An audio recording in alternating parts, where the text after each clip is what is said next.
Hi everybody, I came back to talk about more about some little clips I have posted. Um my my Facebook video was like at least 2 hours, but um I'm gonna make this one a little bit shorter. Um I just wanna get quick in how I met him. Um I met him on Facebook over a year ago, I think, in November or before that. And from there we just had a chemistry. We would have just talked over the phone, sometimes periods, long time, like 2, 3, 4, 5 hours, and it would just be constant. And there were times that he would ask me to go and see him, but it was just like an instant, like, no, just don't go, stay, kind of thing. So this is the first year I met dude. Over the whole time I was just talking.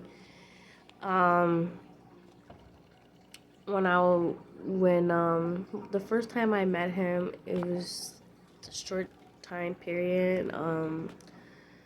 We just talked, smoked, went to the park, chill. Kind of vibe thing. It was nothing weird or drastic or anything. It was pretty chill. Um, then the second time I met him, he had how do you call that? The second time, I guess I stayed there for 2 weeks at his house, and he stays in DeKalb. And I was staying there for like 2 weeks, and I could tell his behavior started changing. At that time, he did not put his hands on me, and that was only 2 weeks I was staying there.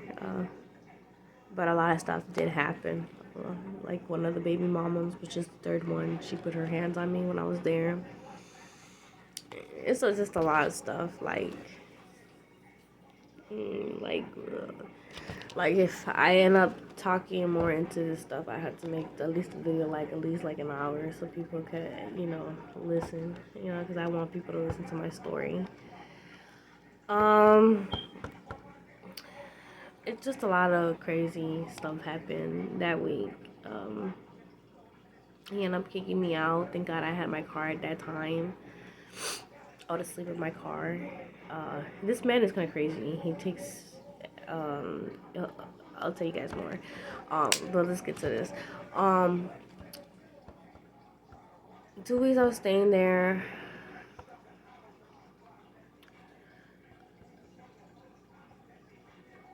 2 weeks I was staying there after that because it was just so much. It was like, damn, it was crazy. Like, it was just 2 weeks. And then after that, when I came back to Chicago, I didn't see him for like, I think 3 or 4 weeks later. After I seen him the third time, I seen him again, and we just chilled. We just talked, same thing. And then the last time, pulled the straw. The last time I was there, I was basically there Thursday to basically Monday, and I was supposed to be back home. And around that time, I wanted to go back home. Um, Guy has problems. He's not okay from the head. Um,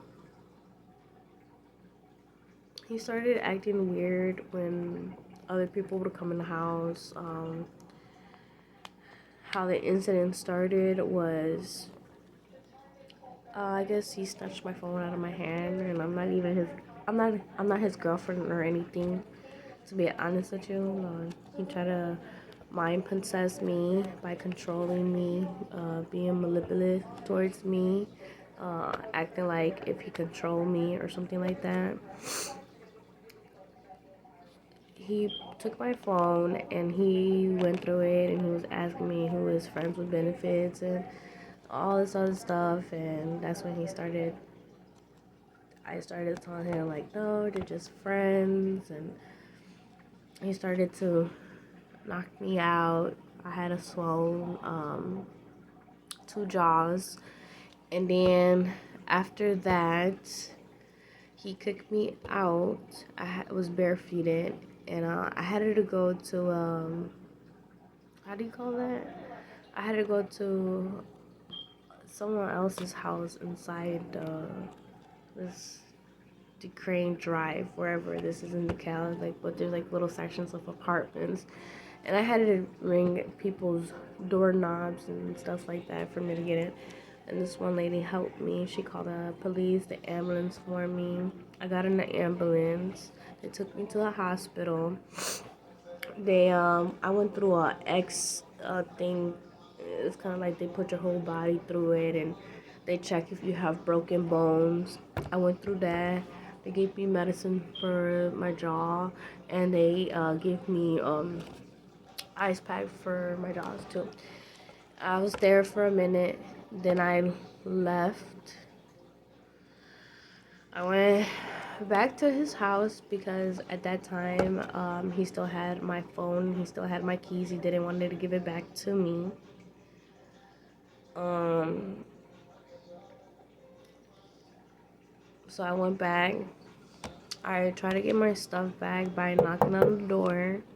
At first, I was just sitting right there at the door, talking to myself because I know I heard people walking around in the house when I was by the door.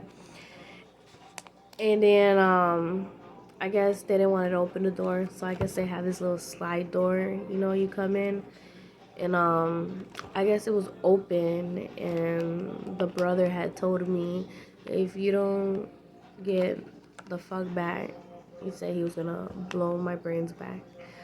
And so I stepped back and I went to the girlfriend's house, which is the youngest brother's girlfriend's house. Um, I'm not gonna say her name on here. And I went to her apartment and I was asking her if she could help me by getting my stuff back. The only thing that I got was my phone, but not my car keys. So he still got, to this day, he still got my car keys. Um, then she was helping me get my stuff back. Finally, she did. I got my phone. After that, I had to wait for a ride. And then the next day, I was back in Chicago.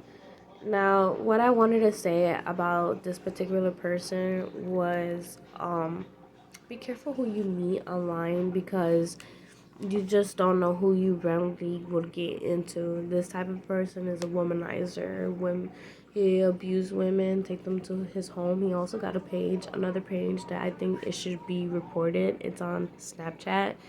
If any details on the bottom, I will give it for people to report the page. So the page wouldn't be on there, but he basically have sexual intercourse with different women, and he takes videos of them and he puts them online. So if you're ever talking to him and you're showing your body parts to him or stuff like that, he has another phone that he's recording it, and then he's putting it these nudes or sexual contact on Snapchat, and then also he would put them on his Facebook stories. um this person has severe mental problems. Also, is a good liar. He doesn't like people telling him straight up, like if he try to make you look like you're the slow one, then he's acting like he knows everything and stuff. Very abusive. In my presence too, he had put his hands on his baby mother that day when she had hit me in my face. Also, other girls have told me that he put his hands on them. So this was just a concern I wanted to put out there. I wanted to put out here that it's not safe uh, to be out here talking to dudes that we don't know, and especially like this one. This one is, he basically lured women down to him and to control them and to do whatever they want. He just kicks them out. Just horrifying things like I don't think it should be allowed. But if anybody wanted to, I would put the link in the below for, I don't know, or I probably put it in one of them little small little short videos how his Facebook look and stuff that he be posting about women. Um, Also, I just want people to know ahead of time before you start talking to a guy like this. I mean, I don't know. Stay in DeKalb, come here to Chicago. Got a DoorDash job. He does this off of women's apps and stuff like that. I don't know. It's a sick person, like real sick. I don't know what to tell you. Only may God can hear my word and spread the word around and make something happen for this to stop. I don't think every woman should be shown to the world. It's highly ridiculous and outstand for. Be mature and think better than what you think. I don't know what to say, man. I mean, if no one can hear me out, what can we do? We can't stop this person doing what they doing. Probably a nice woman that get into his hand probably be worse than me. We gotta be careful who we talk to, who we deal with. And I sure definitely learned my lesson to not go back there. But I just want this to be known for the next woman that comes into his hands. Be careful what you're dealing with. Because you could end up like me or like one of the other girls, or you could end up dead. And that way he picked me up and he threw me. I'll tell you something, I still got them bruises, them scars on my body. But I know for a fact God's gonna get him. And God don't like ugliness, I'm trying to tell you. So therefore, at the end of the day, we gotta be blessed. I'm still here today. I'm still making this video. I'm trying to make y'all know. But yep, in the next videos, I am gonna be posting his Facebook and some other stuff, or the page that he uses to get women. I think it's important for other women to know, especially Chicago women or women that travel to DeKalb or any other place here in Illinois. Yeah, believe me or not, you can take your chance, but I'll make sure I won't go back there. If anything, just spread the word and spread the love. And that's how we can do. We can save somebody else's life before they get into his. That's all I can do. And with that being said, I'll see you guys next time. And may God bless everybody on here watching my YouTube. May God bless y'all. And be safe out here, please. Love y'all.